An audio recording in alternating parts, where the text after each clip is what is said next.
We're back with Richard Southern again, this time chatting about some words that tripped up our tongues this year.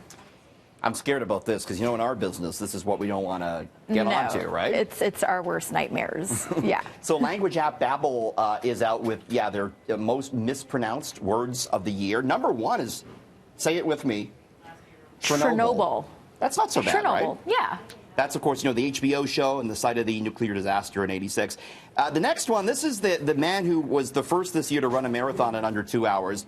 This is Eliud Kipgeorge, I think. I'm not even going to try that one. Next, of course, in the news yesterday, Greta Thunberg.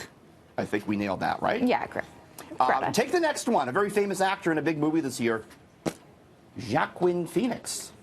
Did we get that right? Joaquin Phoenix? Joaquin Phoenix. See, I completely butchered it.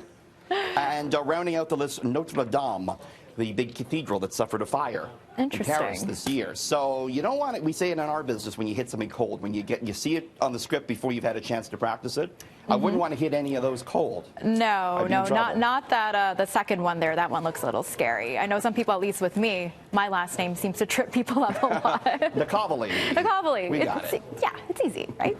And now a man in Brazil went to great lengths to help his family member pass a driver's test. He sure did. This is a 43-year-old man, and he's been arrested for dressing up like his mother to take her driving test for her. There he is, trying to pretend like he's mom. Apparently, the 60-year-old mother kept failing her driving test, and wanting to be a good son, he said, "Don't worry, Mom, I'm going to go take it for you." He put on a floral dress, makeup, wig, the whole deal. Actually worked for a while until he got in the car with the instructor, and she realized, you don't look like anyone on the ID here. He was arrested for fraud, but you know what? He's guilty of being a good son, don't you think? I think so. I wonder if he changed up his voice to sound more like a woman as well. I don't know, but, you know, I think it'd be the opposite for me. My mom would have to take my driving test for me, quite frankly. And lastly, Richard, many of us could benefit from this, especially with all the sweets that we get during the holidays. Yeah, a new study out of the UK, Melissa, finds that adding labels to food that show how much exercise is needed to burn off the calories could help combat obesity. So the proposed labeling system would, for example, show that a chocolate bar containing 230 calories would take 23 minutes of running or 46 minutes of walking to burn off. It does kind of highlight it when you put it that way, right? Can't we just have anything?